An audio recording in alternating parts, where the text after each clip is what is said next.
Boa noite a todos. Sejam todos bem-vindos, irmãos encarnados e desencarnados aqui presentes. Vamos dar início aos nossos trabalhos de hoje, invocando o amparo da bondade divina, pedindo luz, força e sabedoria, para que possamos canalizar as nossas vidas e nosso trabalho de forma harmoniosa e tranquila, buscando sempre reclamar menos e cooperar mais. Rogamos ao Mestre Jesus o amparo para as nossas tarefas e, em seu nome, a cobertura das instituições do mundo maior, amparando os necessitados aqui existentes. Pedimos as vibrações de Maria, Mãe de Jesus, a orientação de nossos mentores, a cooperação dos amigos e companheiros de trabalho do mundo espiritual.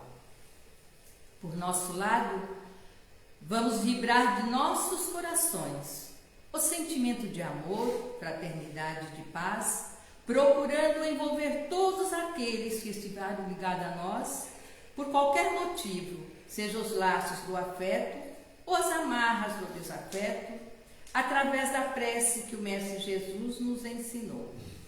Pai nosso, que estais no mundo espiritual e em todas as moradas, santificado, Pai, seja o teu nome sublime, no louvor de todos os teus filhos encarnados e desencarnados. Venha a nós o teu reino de amor e sabedoria, penetrando em nossos corações.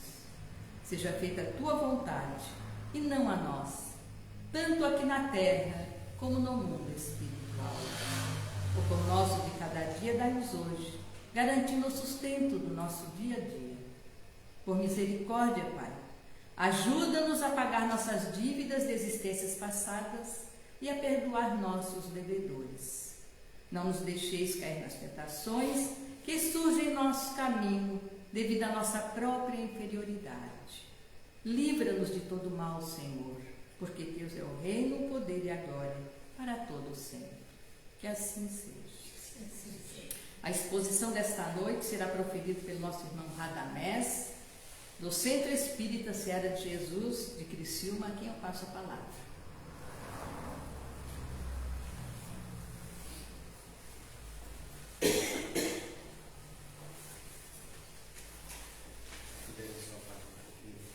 Já posso começar? Fica mais visual aqui. Isso. Estão conseguindo enxergar? Vou botar um pouquinho de foco aqui.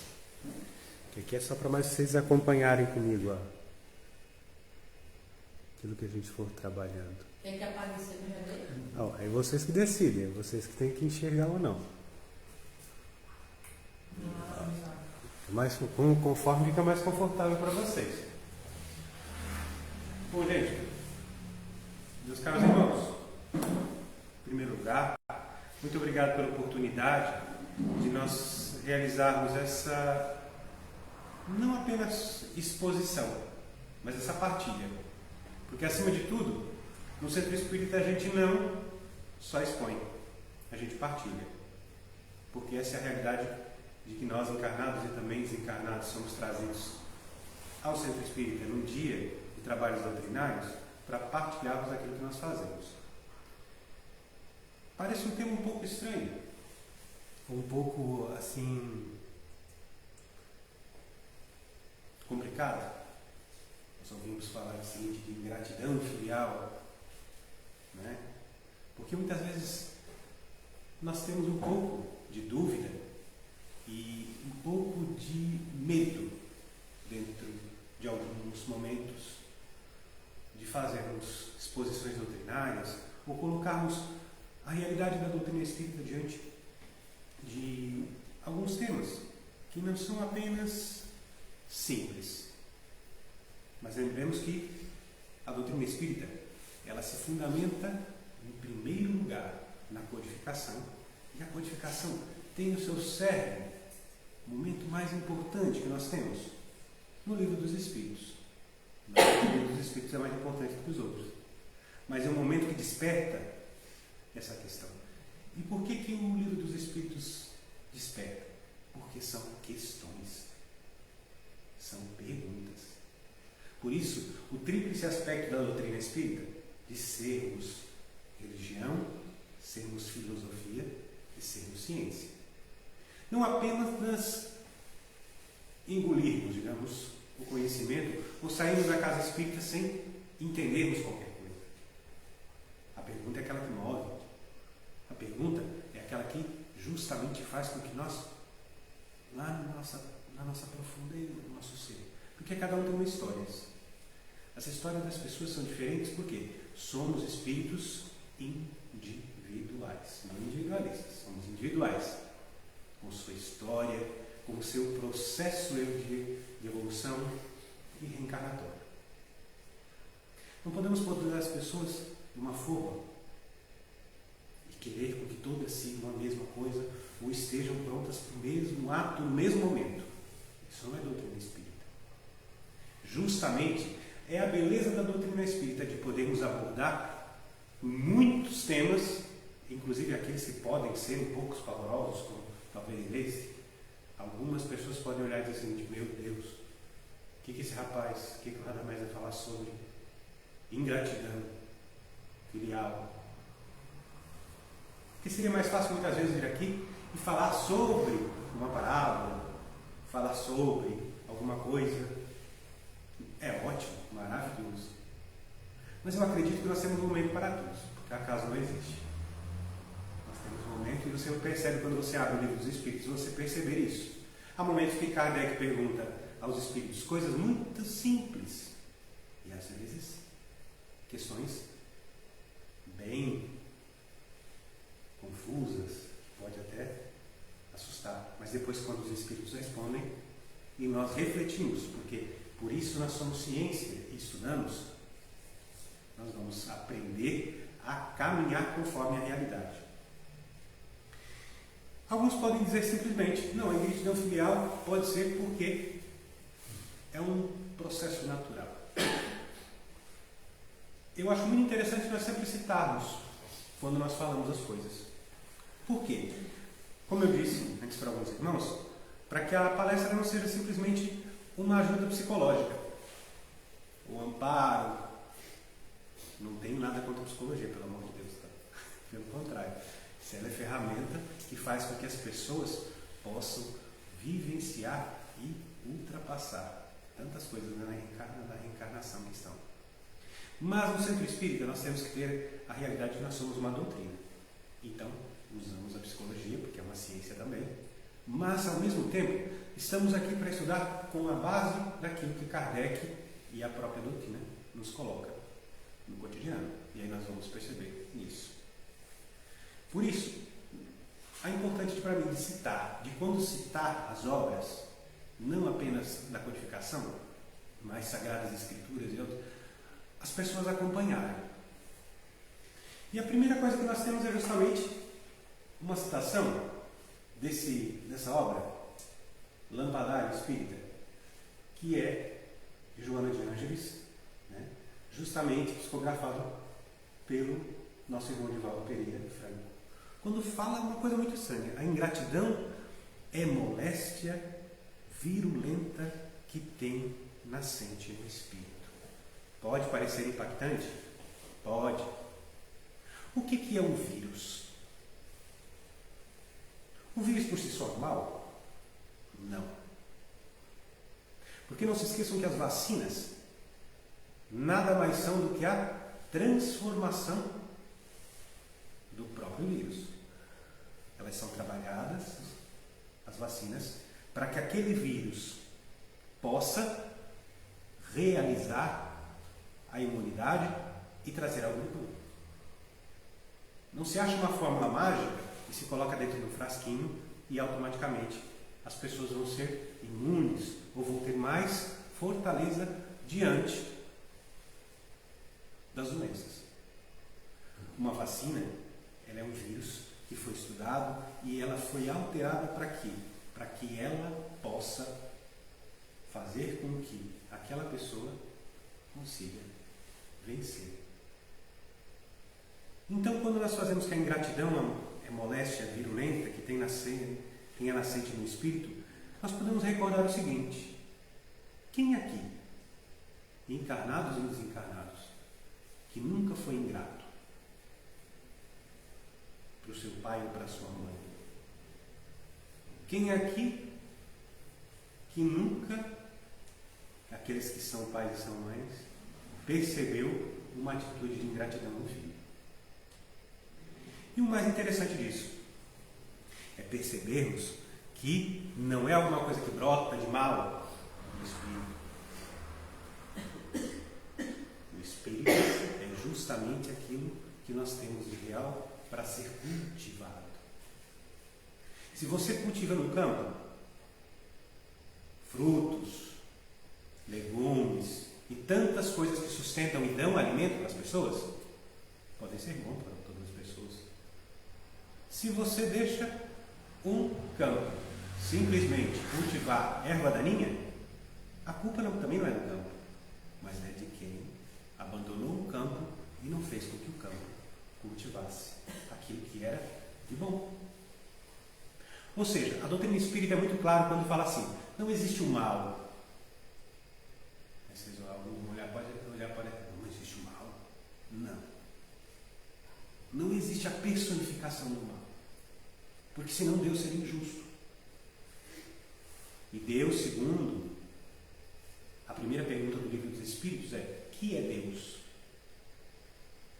Inteligência suprema, causa primária de todas as coisas. Isso significa que Deus é onisciente, Deus é onipotente e onipresente. Se nós acreditarmos que o mal foi criado, nós teríamos que acreditar que Deus criou o mal. É impossível. O mal nada mais é do que a falta do bem. Não é algo criado. Por isso, a primeira questão que nós temos que ligar é uma moléstia. Uma moléstia o quê? Alguma coisa que está fazendo mal. Uma pessoa que cultiva a ingratidão, ela cultiva o livre-arbítrio dela. E o campo que é o espírito dela vai ficar cada vez mais suscetível a isso. Porque nós temos livre-arbítrio. Vivemos um mundo de provas e expiações. Não vivemos um mundo de pessoas para serem culpadas e julgadas. As provas e expiações, dentro da realidade da doutrina espírita, é o amor. Não estamos aqui para ser castigados. Estamos aqui para vivermos a realidade do amor. Porque é muito bom falar de amor, é muito bom falar de coisas simples, todo mundo se ama, olha que lindo, vamos nos abraçar na igreja, que bom, olha. Não. Me desculpe, isso não é verdade. O amor é aquele que passa por todas as dificuldades, a mais virulenta. Porque Jesus, nosso guia e modelo, encarnou e precisou passar por tudo o que passou, que nós lemos nos nossos evangelhos. A doutrina espírita não fala numa mera situação de vir e pagar o preço, como algumas outras filosofias falam. Fala que ele veio nos ensinar o que é o amor.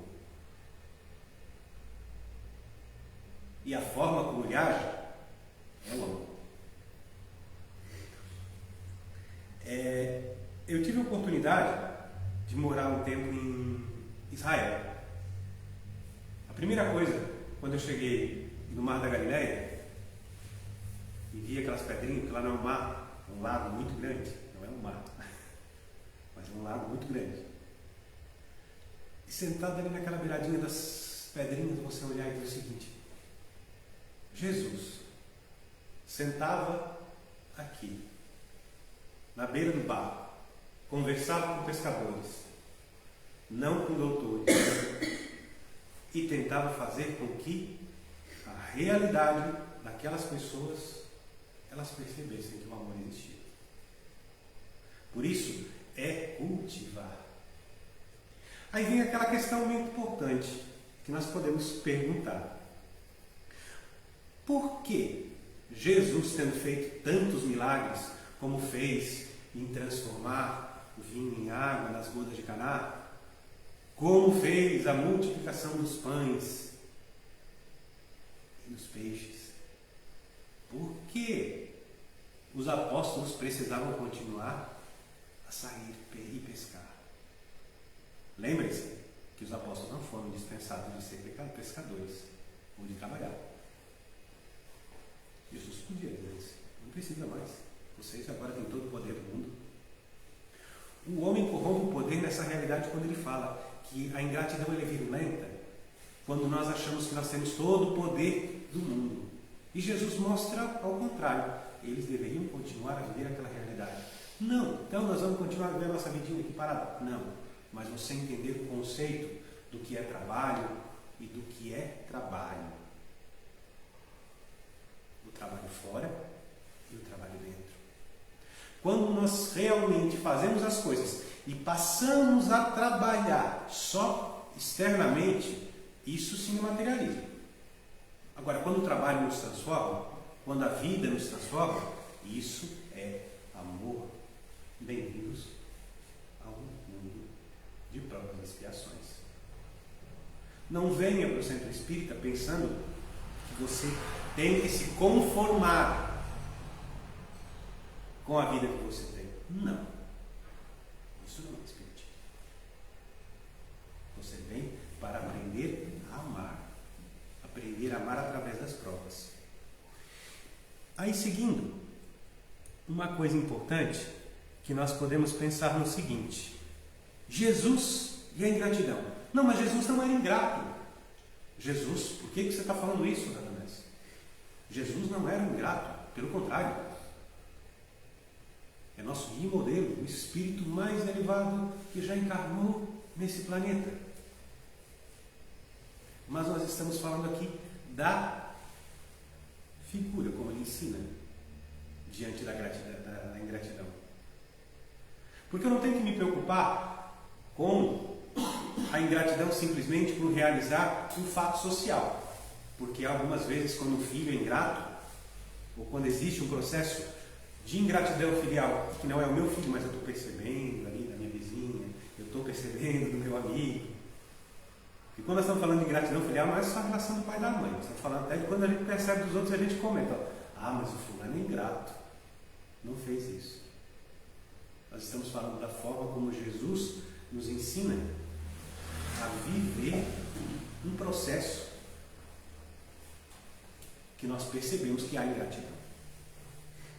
E aí eu gostaria de dividir com vocês a primeira coisa. Jesus cura 10 leprosos, mas apenas volta um para agradecer Jesus. Então ele pergunta: não foram limpos os 10? Os 9, onde estão?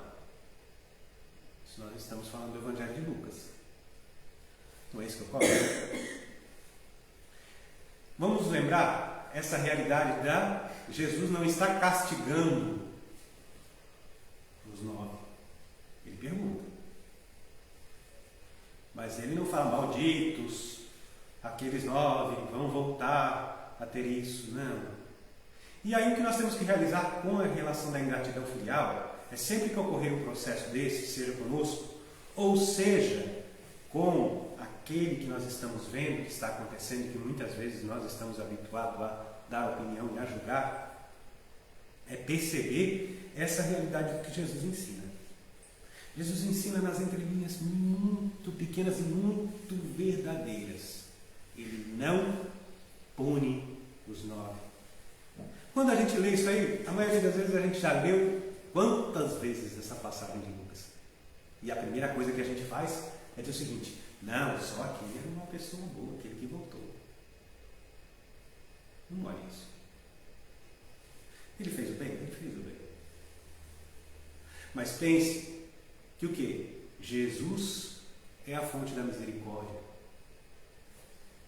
E tem essa capacidade de lembrar dos 9 e perguntar para aquele. Ele precisava perguntar, já que ele sabia tudo? Não precisava perguntar. O que acontece quando naquele meio onde a mulher, com hemorragia, no meio daquela multidão, toca o manto de Jesus, e Jesus pergunta: quem me tocou?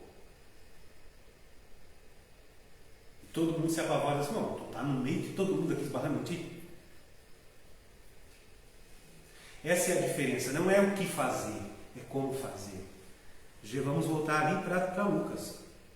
A forma como Jesus nos ensina é essa de perceber que é o seguinte: nós não devemos olhar objetivamente as pessoas e isolá-las numa forma. Ele perguntou porque ele se importava com os 9 e esperava que os 9 tivessem a capacidade de evoluir e não continuar num processo de ingratidão. Porque a ingratidão, lembra aquilo que o Joana de Ângeles fala no início? É um vírus que infelizmente vai se apossar do nosso espírito. É como um vício. Mas o vício não é a pessoa não é o vício. Da mesma forma, a ingratidão não é a pessoa, não é o espírito. A ingratidão é um processo que muitas vezes nós vamos viver e vamos passar, mas temos que ter a capacidade de olhar com a bondade. Esse momento que Jesus fala isso. Não vamos julgar os 9. Era a preocupação que ele tinha com os 9. E ele perguntou para aquele um por quê? Porque aquele um teve capacidade de olhar de forma diferente a situação. Outra coisa importante é o que nós vamos encontrar no Evangelho segundo o Espiritismo, no capítulo 13, no item 9, quando fala que a ingratidão é um dos frutos mais diretos do egoísmo. Aquilo que a doutrina espírita coloca bem concreto para a gente, que é o problema de não conseguirmos evoluir de forma maior, de muitas vezes ficarmos estagnados, é o egoísmo. O egoísmo e o orgulho. Porque quando um espírito, depois do seu desencarne, passa por zonas umbralinas ou por qualquer outro lugar, mesmo que nem precisa ter umbral, até mesmo que ele fica ali apegado à terra, porque ele fica tão egoísta naquela vidinha dele, pensando só, olhando para os problemas dele e dizendo: não, eu fui isso, eu fui bom, eu sou isso, eu sou aquilo. E ele se torna tão egoísta que ele não consegue perceber nem aqueles espíritos de luz que vêm para ajudá-lo. O que acontece com o André Luiz durante o tempo que teve no umbral, que ele relata para cada um de nós no nosso lar? Quanto tempo ele demorou para sair desse processo de egoísmo, de orgulho, e ao primeiro momento em que ele faz aquela oração, em que ele reconhece que ele precisa de ajuda, ele percebe os mensageiros e os médicos espirituais. E eles sempre estiveram ali, passando por ali. O problema é que ele não conseguiu ver. Por isso a importância de o espírita ter em mente que não são as coisas que têm que ser convertidas ou mudar. Nós não vamos viver num mundo maravilhoso de céus, onde tudo tem que ser transformado. Não, nós vivemos num mundo de provas e expiações. O problema principal é essa questão. A doutrina dos Espíritos vem nos questionar sobre a forma como nós olhamos o mundo. Como nós percebemos as coisas. Então, quando ele fala em egoísmo, é você perguntar para você mesmo: aonde eu sou egoísta? Num processo de ingratidão filial, geralmente acontece isso. Quando o filho se torna tão egoísta que não reconhece tudo aquilo que o pai ou a mãe construíram até ali. Ou pode ser o contrário. Muitas vezes as pessoas ouvem essa palavra e podem dizer assim: Ingratidão filial é só do pai e do filho. Não, quantas vezes a mãe e o pai também são ingratos ao filho? Bem-vindos, mais uma vez, à reencarnação. Você não sabe, nesse momento, devido à graça de Deus, que fez nos esquecer, nesse momento, quem são os nossos pais e quem são os nossos filhos, para nos dar uma oportunidade de quebrar com esse egoísmo que tem no nosso coração. Porque se você virasse para o lado, chegasse em casa, se não soubéssemos de tudo isso, com uma fonte virulenta do egoísmo no nosso coração, e você soubesse que o seu pai ou a sua mãe foi aquela pessoa que o matou, ou deixou pobre, ou fez alguma coisa para você na encarnação passada, você iria conseguir viver o amor que você veio viver nessa realidade? Não é teatro. É ultrapassar a barreira do egoísmo que você justifica no seu coração. E o problema das pessoas, cada vez mais, é que sempre se justificam. Elas não assumem os seus problemas e não assumem a realidade. Eu errei, eu tenho esse problema, eu preciso melhorar. Não é que você vai só se julgar ou se bater, você vai se martirizar. Mas perceba que é o seguinte: você não reencarna sozinho. Existe uma reação para que todo dia você saia de casa, você tenha um pai, você tenha uma mãe, você tenha família, você tenha pessoas que convivem com você. Se pergunte: a ingratidão filial passa da questão do sangue.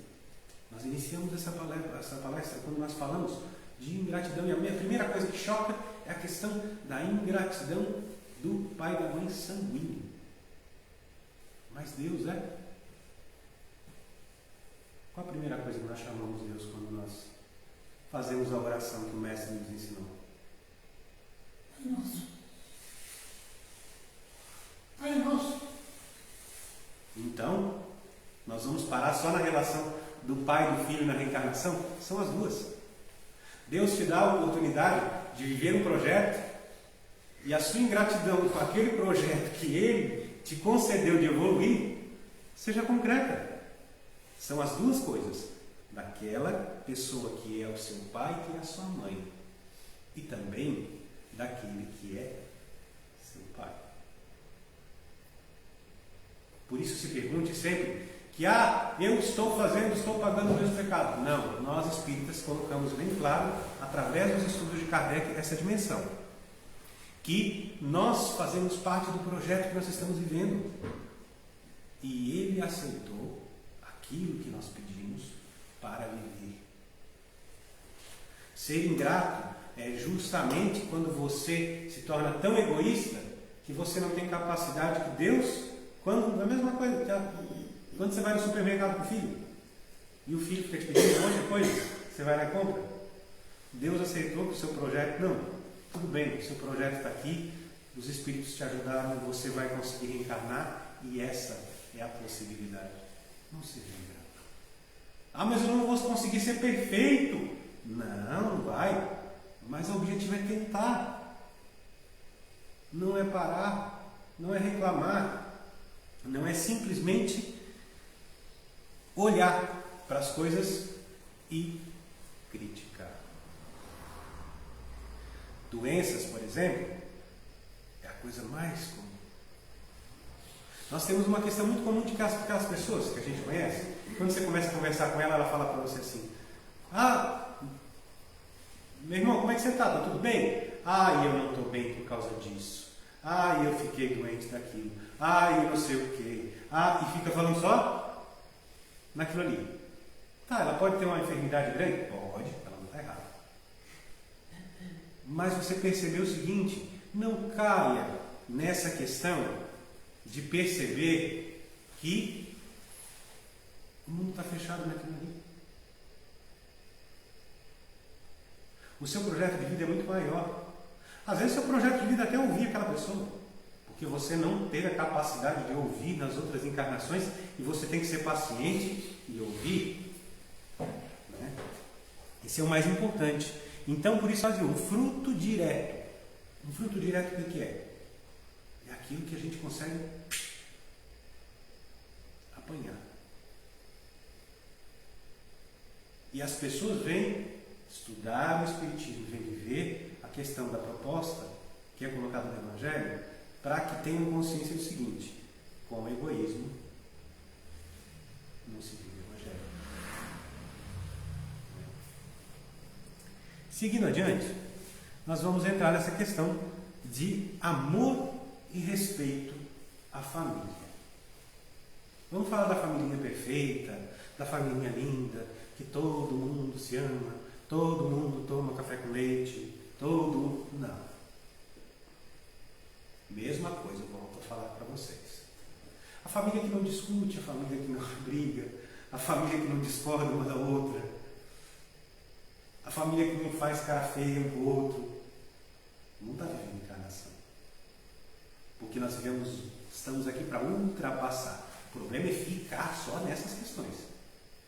É parar só na briga, é parar só na discussão e parar só nos momentos ruins. É como eu falei do mal e do bem. Não existe dualismo na doutrina espírita. O mal é a ausência do bem. Quando você não pratica o bem, você dá espaço para que o mal se espalhe. Mesma coisa que eu pergunto para vocês. Quando a gente estuda física, a gente estuda essa questão de luz. Existe escuro?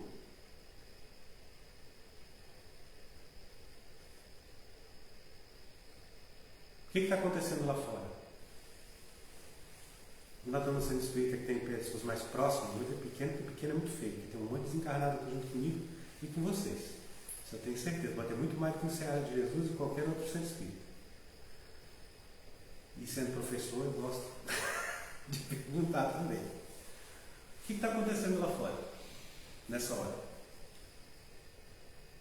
Nós temos que orar. À noite. À noite. E o que é a noite? Quando a gente estuda física. É o momento em que a luz, né?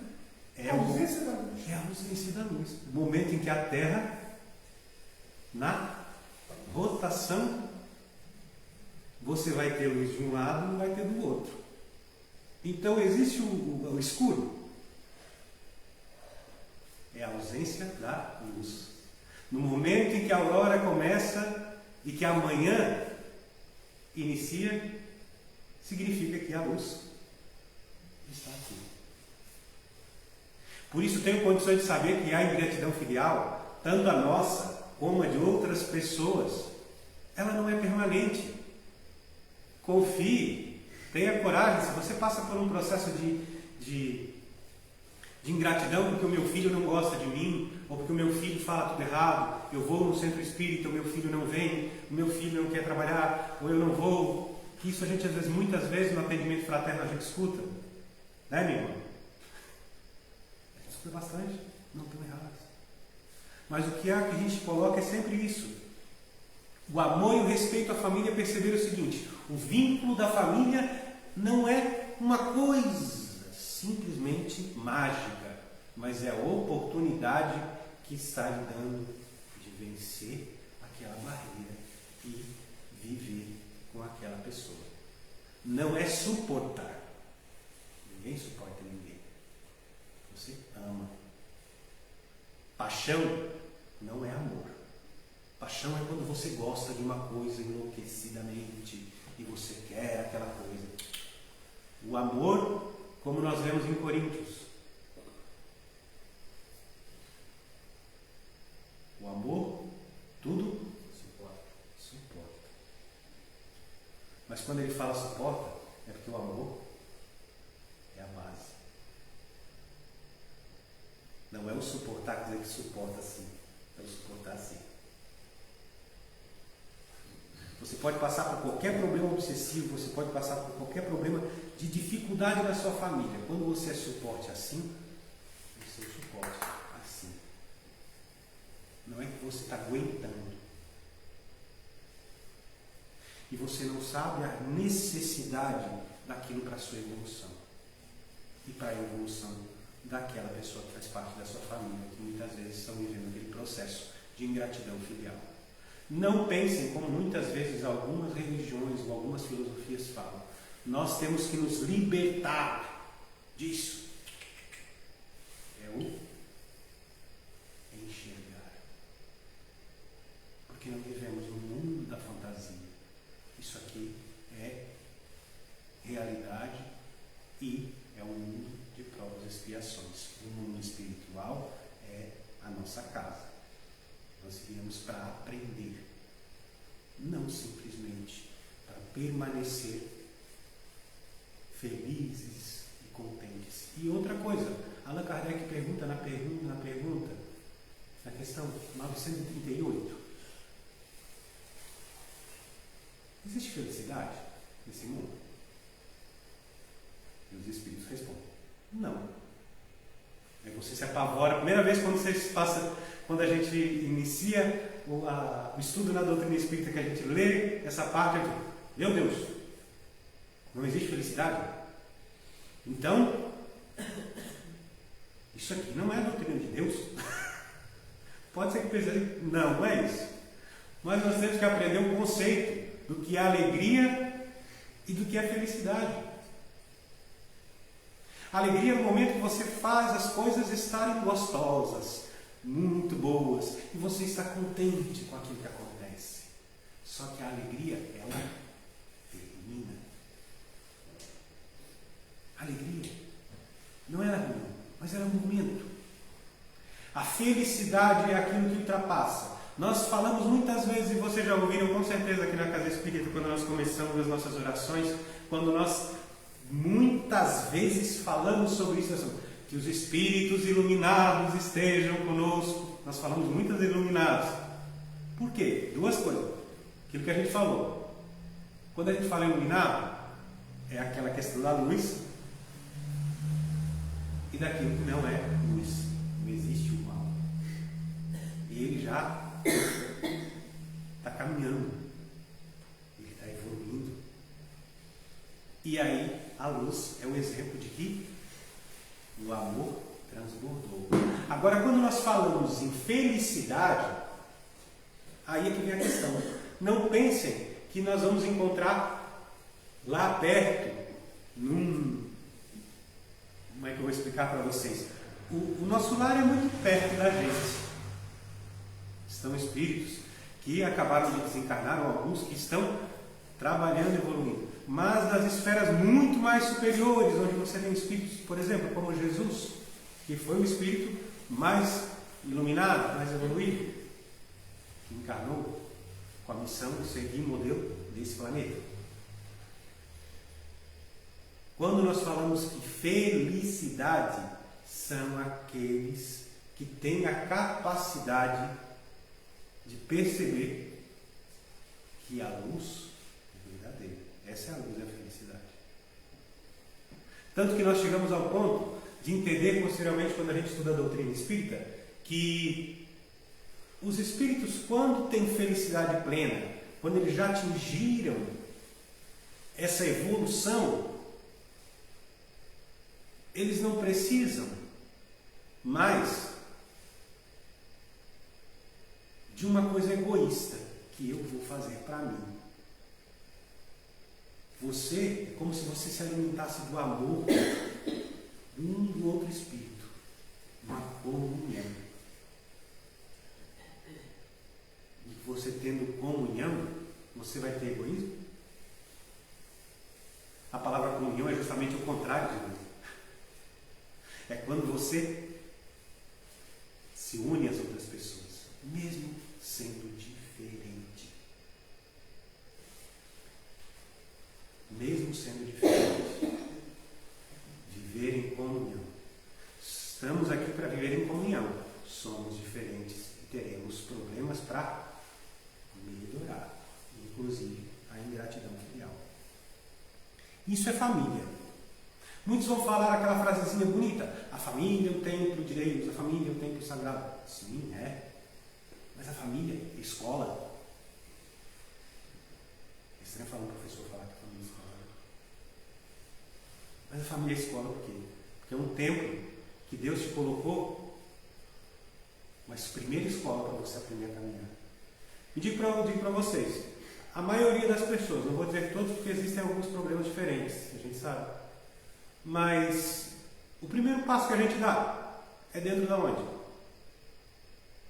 Quando a gente está encarnado? É dentro do hospital? Não, né? É dentro de casa. A primeira vez que a gente quebra, também cai e vem chorando, abraçando. É onde? E pede ajuda. É dentro de casa. Ou seja, perceba que quando nós vivemos o processo de ingratidão filial é quando nós esquecemos tudo isso que nós já vivemos. Não é a família perfeita. Eu posso ser a pessoa mais odiosa do mundo, a pessoa mais rancorosa do mundo, mas todo mundo aprendeu a andar. Todo mundo um dia chorou porque acordou de noite e o pai foi lá atender porque estava com medo. Todo mundo passou por isso. Porque a família é a oportunidade disso. E o problema quando nós vivemos os processos de ingratidão filial é perceber que nós não reconhecemos que Deus nos deu essa oportunidade, que é a família, que é amor. E percebemos que os pais, ou os pais perceber que os filhos, são essa relação de escola, de amor. Depois que a gente atinge um processo bem alto, que a gente já está na capacidade de dar o primeiro passo depois, não o primeiro passinho. O que a gente tenta fazer? A gente tenta formar a nossa família. Ah, mas eu não casei. Então não formo família. Meu amigo, a pessoa que passa na frente da sua casa, a pessoa com quem você toma café, a pessoa que se você vai na padaria tomar café que você não quer fazer em casa, se você mora sozinho, a pessoa do teu trabalho, faz parte da tua família. Família não é o teu sobrenome. Família é esse processo. Viemos do pequeno e vamos para o grande. E quando você desencarnar, você vai perceber que a sua família é muito maior ainda. Por isso, olhem sempre nessa dinâmica. A ingratidão filial está quando a gente deixa aquele vermezinho do egoísmo falar mais alto do que todas essas experiências. Assim, Jesus foi claro ao citar o mandamento mosaico. Mateus 15, 3, 6. Honrai o vosso pai e a vossa mãe. Porque eles perguntam para ele qual seria o maior mandamento. E ele fala, repete, o mandamento que está lá nas tábuas de Moisés. Honrai o vosso pai e a vossa mãe. Honrar. Honrar é quando nós temos a capacidade de ver aquilo que eu falei, perceber que as pequenas coisas que nós somos hoje, nós somos porque alguém teve a capacidade de nos auxiliar. E quando somos espíritas, vamos perceber além disso, que a pessoa que está do seu lado, você nunca viu aquela pessoa chata que está do seu lado, lá do ônibus, ou a pessoa que tu não gosta, tu não sabe se ela foi teu pai ou tua mãe. E se ela foi? Por isso o amor ultrapassa essas barreiras. Você tem que aprender que por isso que a gente tem que amar uns aos outros. Ele não fala mais só isso. Ele fala em honrar. Honrar é porque você está vivendo aquele processo naquela encarnação. Agora, amar, quando ele fala amai-vos uns aos outros, é porque perceber que um dia nós temos essas relações familiares constantes, em várias encarnações. O amor ultrapassa essas barreiras. Assim, o respeito. O respeito não é simplesmente você ser um general. Eu respeito porque eu tenho medo. Respeitar é aquilo que passa no nosso peito. Aquilo que é movido além daquilo que a gente sabe. O respeitar não é ter medo. Respeitar é quando eu me inclino diante de alguma coisa porque sei que aquilo é muito maior do que eu. Não minorizando, mas sabendo que a minha ligação com você tem um porquê. E aí vem essa questão de que nós temos uma obra chamada expiação. Essa obra ela não é uma obra de um espírito desencarnado. Ela é uma obra espírita, tá? De Aelino Gurchan, chama Expiação. No capítulo, tá? Que justamente chama, ele não tem número esse capítulo, por isso que não tem um número aqui, tá? Esse capítulo chama Despertar de uma Alma. Ele nos coloca esse ensinamento. A gratidão por nosso Criador é a prece mais legítima que se lhe pode fazer. Recebemos aquilo que eu falei quando ele é o Pai maior. A ingratidão filial não é a ingratidão só nas relações pequenas, mas a ingratidão, ela envolve as duas coisas. E quando nós vamos muitas vezes pensar o seguinte: Senhor, eu não sei rezar, eu não faço uma oração bonita que de tantas pessoas fazem, eu não sei fazer prece. Nós temos relatos na doutrina espírita, de tantos momentos na literatura espírita, de pessoas que naquele momento que nós fazemos a oração, fazemos aquele momento simples, onde as pessoas se colocam em oração, que é a irradiação. Nós temos pessoas muitas vezes com anos de casa espírita que vão fazer perfeitamente sua oração com sinceridade. E às vezes tem aquela pessoa que é a primeira vez está vindo sendo espírita, ela está fazendo com tanta sinceridade que ela é, no coração dela, a legítima prece que ela está fazendo a Deus. Porque lembre-se sempre que a prece verdadeira, ela não é só as palavras. Então eu não vou rezar mais o Pai Nosso, então eu não vou rezar mais a Ave Maria, então eu não vou rezar mais aquilo. Mas então por que Kardec colocou lá no último capítulo do Evangelho um monte de orações para que, se a gente quisesse aprender, é para despertar. Se você se sente bem fazendo aquela oração, mas pelo menos no momento que as palavras estão sendo pronunciadas, tenha coragem de mentalizar e de vibrar aquilo que você está falando. Ninguém vai colocar uma palavrinha mágica. Mas nós estamos lá no mundo do Harry Potter, onde você vai ter a varinha mágica para acontecer as coisas.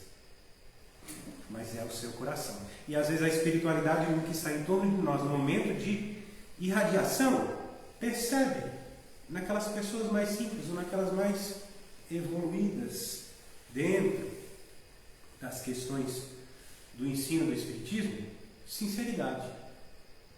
Por isso se preocupe que quando você é sincero nas suas preces, você vai ter mais facilidade de ultrapassar a barreira da ingratidão filial. Porque quando a gente faz prece no centro espírita, na realidade da doutrina, nós fazemos a Deus, nós fazemos ao Mestre Jesus, e nós fazemos para que a espiritualidade manifeste a vontade de Deus. Nós somos uma família. Você está rezando junto com a sua família. Você não está pedindo para que eles façam alguma coisa separada. Tanto que a coisa que nós mais pedimos dentro do centro espírita quando rezamos é resiliência, resignação.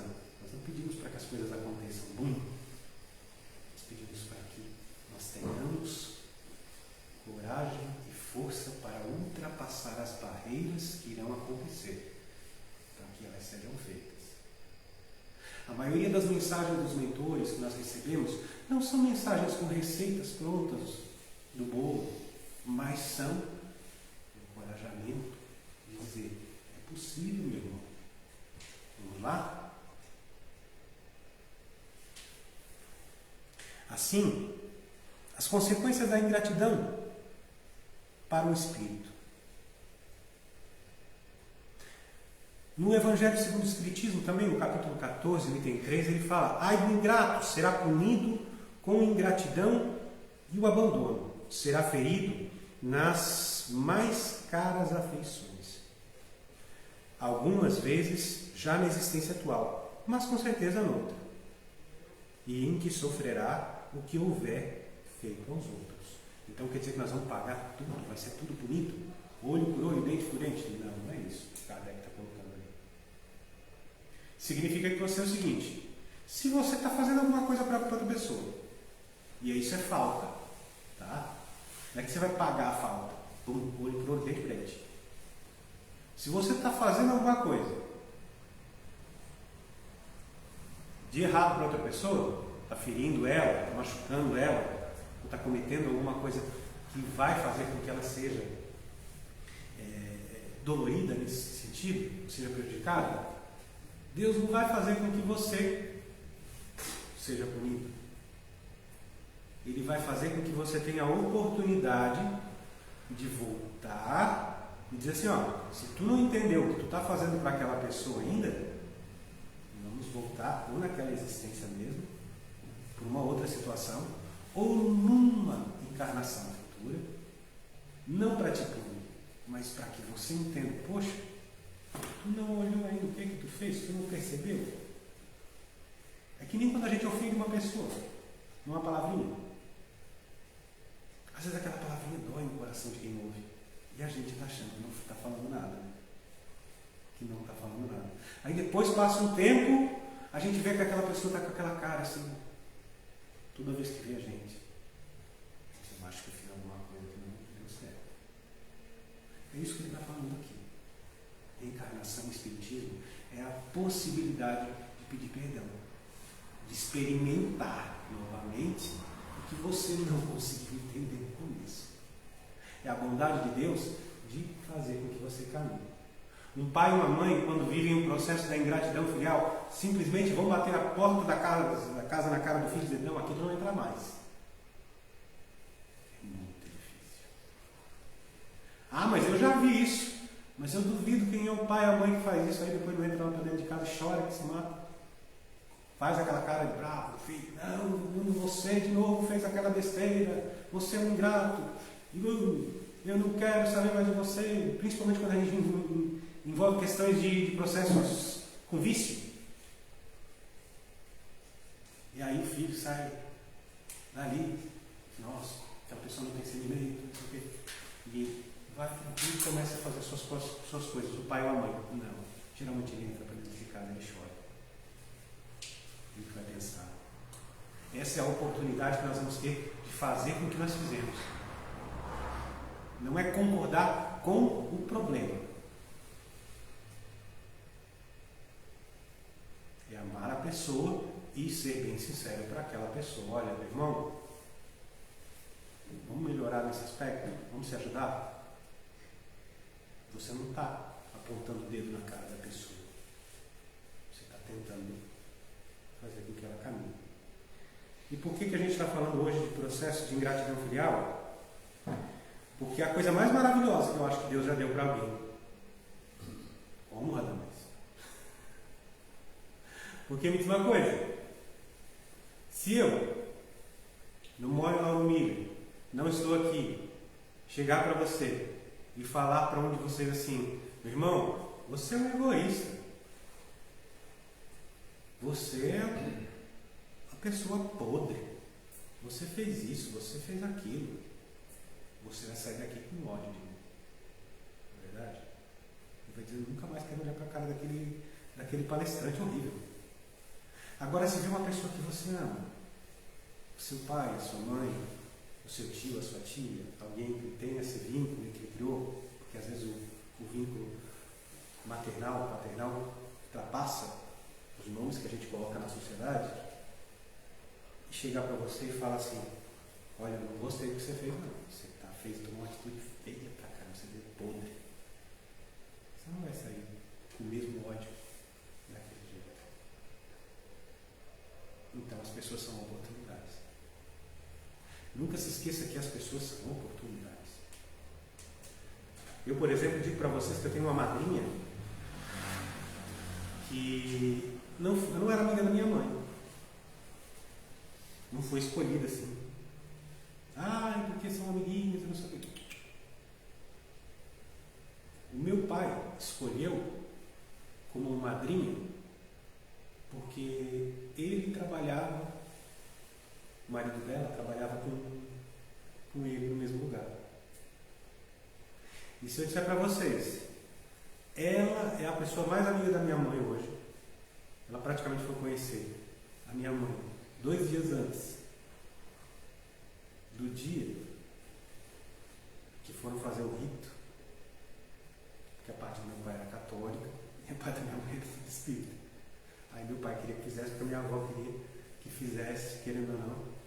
Aí tá, a minha mãe, tá, tudo bem, vou fazer só isso.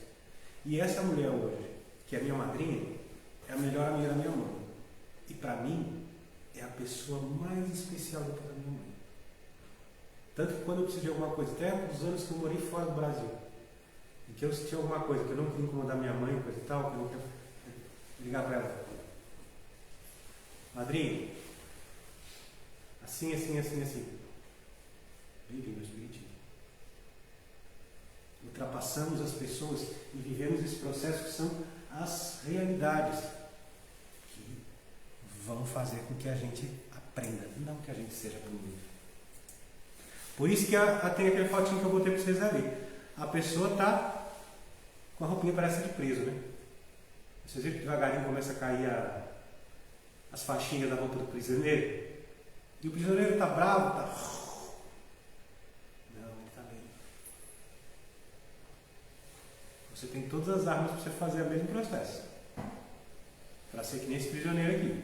Agora, se você quiser continuar na cadeia do seu ser, do seu egoísmo, e preso a si mesmo, estacionado na sua evolução, você tem livre-arbítrio. O orgulhoso será castigado no seu orgulho, mediante a humilhação de uma existência subalterna. O mau filho pela ingratidão de seus filhos, preguiçoso e no trabalho forçado. Isso é a pergunta 399 do Livro dos Espíritos. Vai ser assim, assim, assim? Não. Só se você for tão teimoso, você não entendeu? Aí chega ao ponto que diz, olha, a gente coloca uma questão. Se você não entendeu o que é, tá? O que é ser chefe e usar o conhecimento que você tem, então você tem que passar por um processo de você ser o empregado, para que você consiga olhar dos dois lados. Não é para ser punido, é para você enxergar o que é ser o patrão e o que é ser o empregado. Não é para você ser punido. Aí depois que você tiver as duas visões, quando você voltar para o mundo espiritual, com certeza você vai ter as dois pesos nas balanças, vai ter condição de... É o seguinte, eu consegui ultrapassar aquela medida? Não. Se acreditem que Deus castiga. Deus é misericórdia. Ele dá a oportunidade para que a gente aprende por a gente mesmo. E assim a gente consegue ultrapassar o mau filho pela ingratidão de seus filhos. Ou seja, se você não entendeu o que é ser pai, não significa que você vai ter tempo para isso. Mas se chega num ponto que você não utilizou aquela oportunidade, vai ser colocado para você no momento de preparar o projeto da sua próxima encarnação e dizer assim, ó, se você não entendeu, então vou passar por isso. Vamos tentar despertar em você, não é fazer você ser punido. Um exemplo bem concreto. Emmanuel. Quem era Emmanuel quando ele fala no começo? Para a gente, as primeiras obras, há 2000 anos. O senador, romano, todo bonito. Qual foi a encarnação posterior a dele? O que ele foi depois de ser um escravo? Deus puniu ele? Ele tinha todas as ferramentas do conhecimento para utilizar aquilo para o bem. Só que, infelizmente, ele deixou-se cair no enredo do seu orgulho e parou o processo por ali. Aí ele precisou olhar para o cara. Por quê? Porque Roma, naquele tempo, os senadores tinham muito escravo.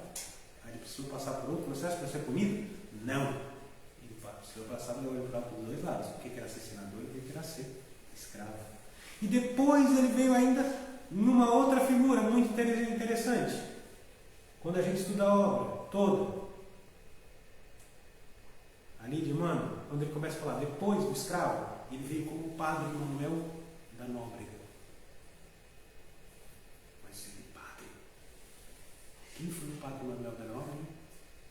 Ele precisou passar pelo senador, pelo escravo. O padre Manuel da Nóbrega foi um homem que, jesuíta, veio para o Brasil e foi quem defendeu os indígenas. Fundou cidades, mas foi aquele que, diante daquela loucura dos bandeirantes invadirem tudo e quererem matar todos os índios, porque índio não tinha alma, segundo alguns pensadores, ele, português, defendeu aquilo. Vocês entenderam a lógica? Primeiro ele passou pelo romano, ele não entendeu o que era o senador, depois ele foi passar pelo escravo. E aí, quando ele conseguiu entender a lógica, ele veio alguém para defender as pessoas, porque também não tinha obrigação. Ele veio porque conseguiu entender. Isso é ultrapassar a barreira de questão de gratidão ou gratidão filial. Não é porque tem que ser, é porque você ultrapassa a barreira. Assim, para lidar com essa questão, a gente percebe bem claro, tá? O homem de coração, tá? Sente sempre feliz pelo bem que faz, que é aquilo que eu já falei.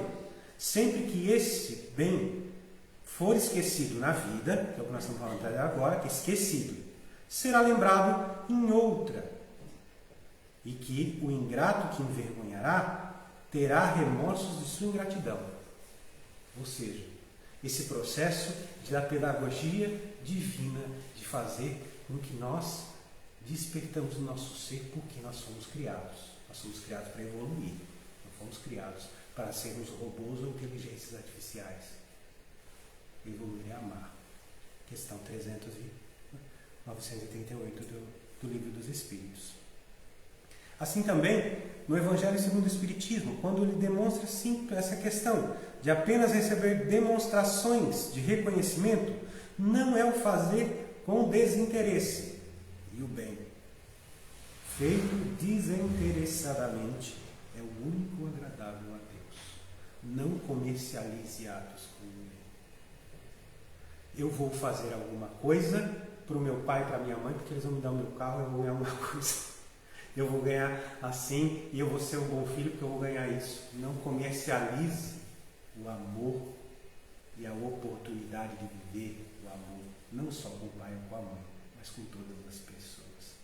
Deus não faz comércio com ninguém. Eu vou rezar para Deus e Deus vai me dar o carro e vou fazer isso? Sim, também não. Naquela dimensão que eu falei do filho e do pai, da questão do pai e do filho. Seja de forma sincera. Isso é agradável a Deus. Na obra de André Luiz, essa que a gente tem aqui a capinha, Agenda Cristã, ele fala para a gente: não se aborreça com o ignorante, certamente não dispõe ele das oportunidades que iluminam o seu caminho. Voltamos àquela questão da luz. Oportunidades. Ninguém vai botar fogo no seu caminho. Você vai ter oportunidade de ter luz. Agora, a pessoa que não consegue perceber a luz, é por quê? Porque ela está tão olhando para o lado, que ela não está olhando para o caminho. Aí o que ela acontece? Ela tropeça. Os pais e filhos são responsáveis por essa esperança quando a gente fala justamente o seguinte: tendo essa questão de sendo recíproca, tá? O Evangelho segundo o Espiritismo fala isso no capítulo 5, no item 4, de forma bem concreta, tá? Que é a questão de desenvolver esse amor ou desenvolver o egoísmo. Tá? Não vou me alongar muito ali nesse sentido. Ou seja, todos são responsáveis. E quando os pais, tá, hão feito tudo o que devem pelo adiantamento moral dos filhos, se não alcançam êxito, não tem de se inculpar a si mesmo e podem conservar a tranquila consciência. Por quê? Isso segundo o capítulo 14, item 9. Ah, então vai ser uma dívida porque eu não consegui fazer meu filho ser um bom filho, ser isso aqui. Não, você tem livre-arbítrio, você tem que fazer a realidade de você. São espíritos individuais, pessoas, espíritos que tomam decisões individuais. Mas juntos somos comunhão e somos realidade. Aí vem essa questão de causas anteriores da reencarnação, quando nós temos aquilo que eu já falei, certos que a gente tem no livro Roteiro, esse que nós temos aqui, que é um livro de Emmanuel, psicografado por Francisco Cândido Xavier. Certos pais e mães, 2 vínculos de amor, na experiência terrestre, que não se podem esquecer sem cometer ingratidão. Ou seja, vai ter ingratidão? Vai. Mas o importante não é não ter a gratidão, é ultrapassar. Não pensa que está todo mundo santo, todo mundo maravilhoso, todo mundo... Não é não ter, é ultrapassar. E para finalizarmos, lembremos que o dever dos pais é respeitar e entender a opção dos filhos. Então quer dizer que eu vou deixar meu filho fazer tudo o que quer? Não. É se sentar, conversar e ser concreto. Fazer com que ele tenha a responsabilidade do que ele está escolhendo. O que eu falei? Sua vida é o seu processo e a dele é o processo. Livre-arbítrio todo mundo tem. A sua missão como pai, muitas vezes é fazer com que ele entenda. E a missão dele é entender ou não entender. Não queira ser a cabeça ou ser a mente do seu filho. Porque isso você não é. Você é um espírito encarnado que foi designado para ser o pai ou a mãe daquela pessoa. Faça a sua missão. Não faça com que ele tenha a sua cabeça. Porque algumas pessoas, infelizmente, pensam nisso. Colocar que isso é o certo. Agir com perseverança, com respeito, com o objetivo de educar.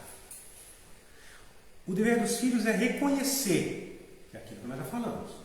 O filho não é mandar mecanicamente no pai, porque não anda no quartel também.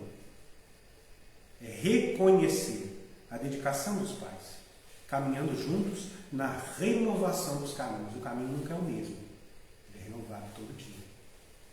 E quando você reconhece que a mãe está te ajudando, assim como o Mário, que é uma pessoa maravilhosa, que meu irmão que me trouxe hoje para fazer a palestra, né? Digo para vocês, a gente reconhecer que a gente não anda sozinho, né? Por isso que algumas pessoas falam assim, o Radamés fala a palestra sozinho. Não, o Mário também é palestrante, o Mário também, né? Isso é importante. A ingratidão faz parte do nosso aprendizado. Vamos ser ingratos e vamos sofrer ingratidão. Mas não deve nos paralisar. Não fique se lamentando, não fique chorando pitanga. E não fique parando também de olhar. Será que eu fui ingrato?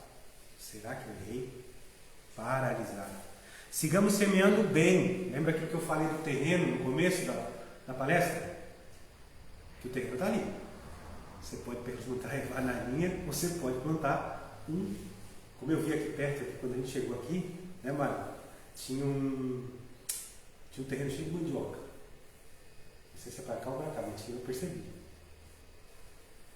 E eu digo para vocês, a pessoa que plantou, ela já não plantou com a intenção de ter frutos e com certeza de alimentar ou assim as outras pessoas.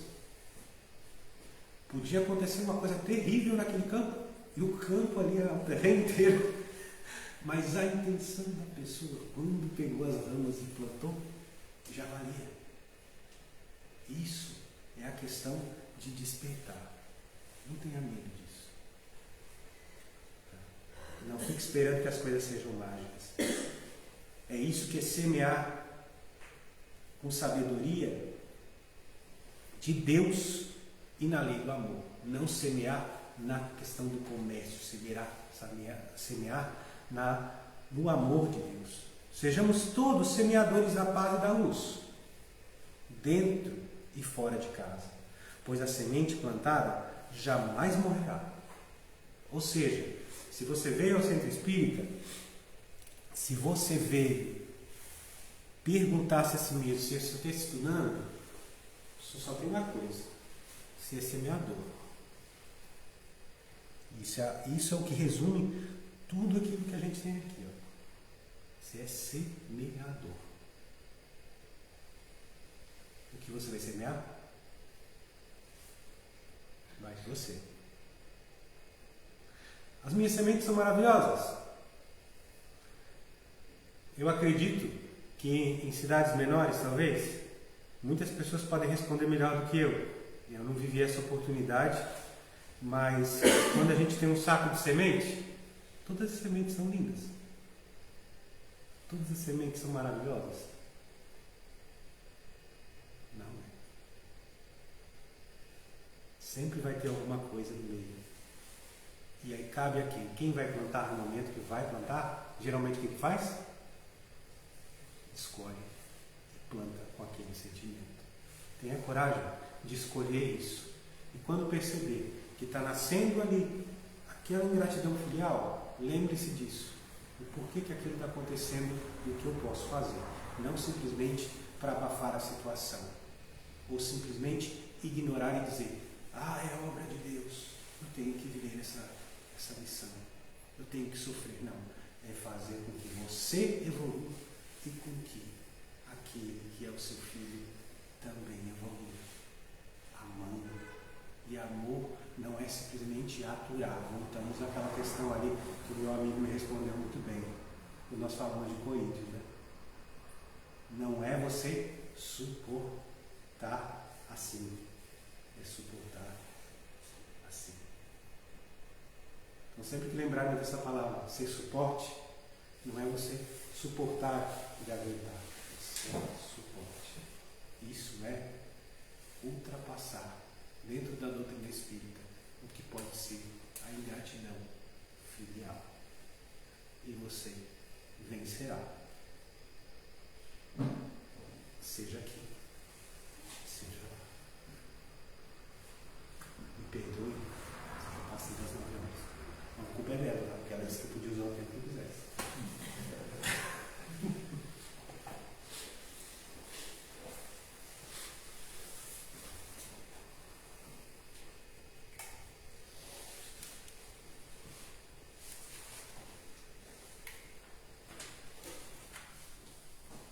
Então, agradecer ao nosso irmão pela exposição bem esclarecedora nesta noite. Com certeza sairemos daqui compreendendo um pouquinho melhor sobre o porquê de estarmos aqui nesse planeta. Ave Maria, Senhora do Amor, que ampara e redime, ai do mundo se não for a vossa missão sublime. Cheia de graça e bondade, é por vós que conhecemos a eterna revelação da vida em seus dons supremos. O Senhor sempre é convosco, mensageira da ternura, providência dos que choram às sombras da desventura. Bendita sois vós, Rainha, estrela da humanidade, rosa mística da fé, lírio puro da humildade. Entre as mulheres sois vós a mãe das mães desvalidas, nossa porta de esperança e anjos de nossas vidas. Bendito o fruto imortal da vossa missão de luz, desde a paz da manjedoura, as dores além da cruz. Assim seja para sempre, ó divina soberana, refúgio dos que padecem nas dores da luta humana. Ave Maria, Senhora do Amor, que ampara e redime, ai do mundo se não fora a vossa missão sublime. Que assim seja. Que assim seja. Vamos passar a segunda parte, que é o passe.